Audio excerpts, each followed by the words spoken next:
Assalamualaikum warahmatullahi wabarakatuh. Om Swastiastu, Nama Budaya, Salam Kebajikan. Yang terhormat Ibu Eka Ratri selaku dosen pengampu mata kuliah metode penelitian.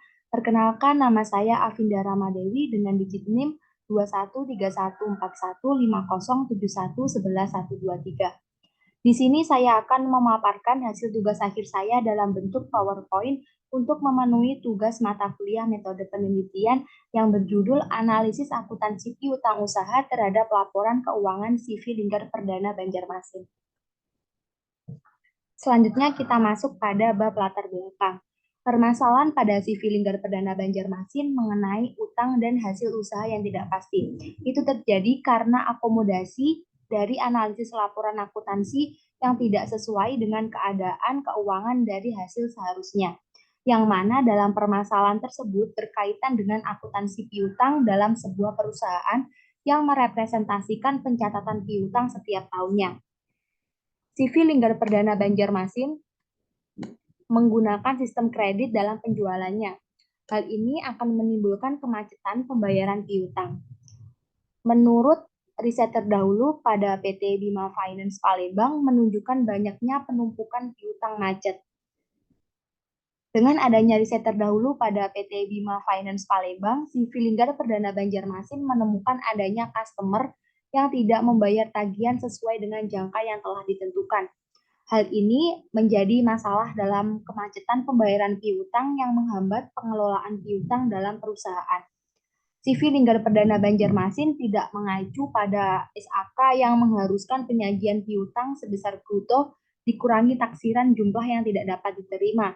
Dalam hal inilah uraian latar belakang dari judul Analisis Akuntansi Piutang Usaha terhadap Laporan Keuangan CV Lingkar Perdana Banjarmasin.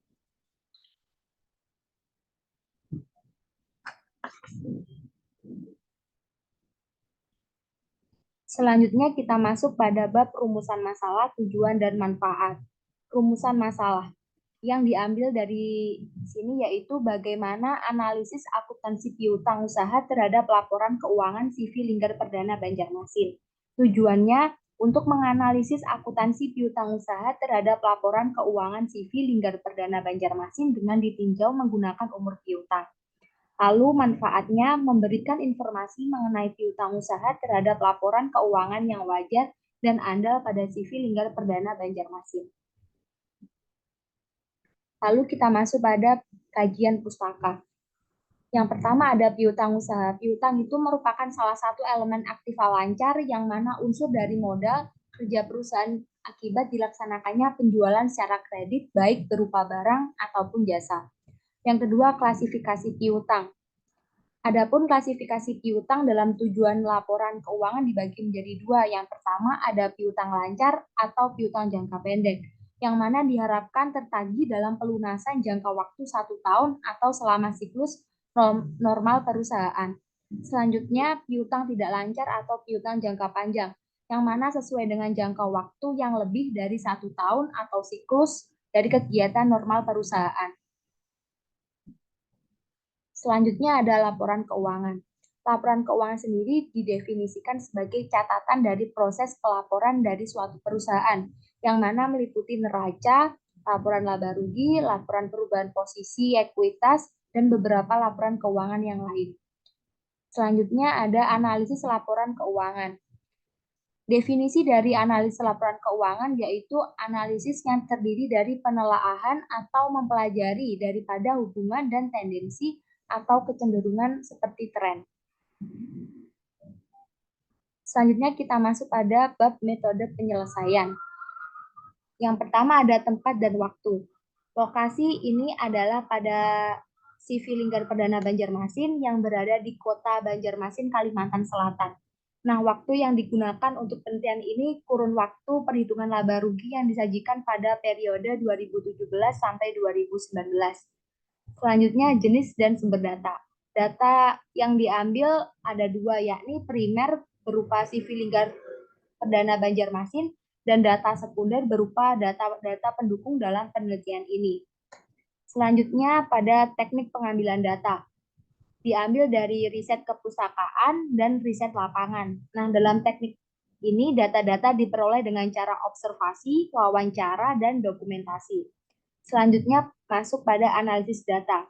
Pengolahan data dilakukan dengan cara memeriksa kembali data yang telah dikumpulkan menggunakan analisis data deskriptif kualitatif, yang mana itu membandingkan data yang sudah diperoleh pada perusahaan dengan sejalan menggunakan teori-teori dari akuntansi.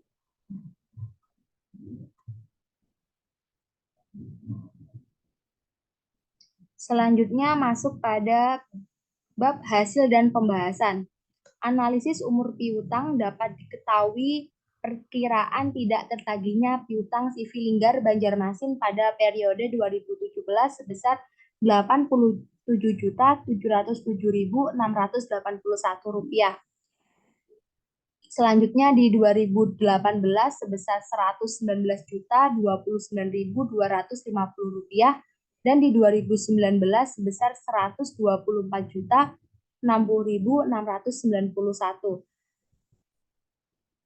Dari hasil itu mendapat dukungan oleh data dari estimasi tak tertagihnya piutang berdasarkan daftar analisa umur piutang periode 2017 sampai 2019 yang digolongkan dari yang pertama belum jatuh tempo, yang kedua menunggak 1 sampai 30 hari, menunggak 31 sampai 90 hari, menunggak 91 sampai 180 hari, lalu menunggak 180 sampai 100 sampai 360 hari, dan yang terakhir menunggak lebih dari 360 hari. Selanjutnya, total saldo terhadap laba dari hasil analisis umur piutang periode 2017 sampai 2019 sebesar Rp821.298.308 yang didapat dari penyesuaian tahun 2017 sampai 2019. Yang selanjutnya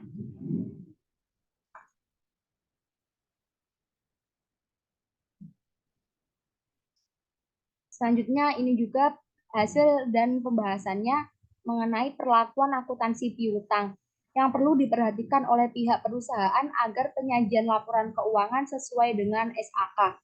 Sementara itu, piutang tak tertagih dapat berpengaruh sangat besar terhadap kewajaran laba yang telah dilakukan dalam perhitungan laba rugi yang disajikan periode tahun 2017 dan 2008 sampai 2019. Jadi dapat dikatakan bahwa laporan keuangan yang disajikan oleh pihak perusahaan belum memenuhi syarat kelengkapan penyajian informasi keuangan. Hasil dan pembahasan lainnya mengenai CV Linggar Perdana Banjarmasin harus segera mengadakan perubahan terhadap pelakuan piutang dengan cara menyajikan piutang sebesar jumlah bruto yang dikurangi dengan taksiran jumlah piutang tak tertagih. Untuk itu, perusahaan perlu membuat perkiraan cadangan kerugian piutang sebagai rekening lawan atau pengurang piutang perusahaan dalam neraca. Selanjutnya kita masuk pada kesimpulan dan saran. Kesimpulan yang diambil yaitu adanya analisis terhadap perlakuan akuntansi piutang usaha yang diterapkan oleh CV Linggar Perdana Banjarmasin terdapat masalah karena dalam perlakuan akuntansi tersebut tidak mengacu pada standar akuntansi keuangan nomor 9 tahun 2015. Yang mana SAK tersebut berpengaruh pada kewajaran, validitas, dan keakuratan informasi keuangan perusahaan. Yang kedua ada gambaran mengenai adanya penyajian piutang yang tidak dapat tersusun dengan baik. Dan yang terakhir, pada akuntansi piutang usaha CV Linggar Perdana Banjarmasin ini menggunakan metode cadangan dalam menyusun laporan keuangan perusahaannya. Sarannya, untuk menjaga laporan keuangan dan memberikan informasi yang wajar dan handal, maka sebaiknya perlakuan akuntansi yang dilakukan disesuaikan dengan SAK nomor 9 tahun 2015 tersebut, serta pentingnya dari CV Linggar Perdana Banjarmasin untuk segera mengadakan perubahan terhadap perlakuan piutang dengan cara menyajikan piutang sebesar jumlah bruto yang dikurangi dengan taksiran jumlah piutang tak tertagih. Sekian pemaparan dari saya. Wassalamualaikum warahmatullahi wabarakatuh.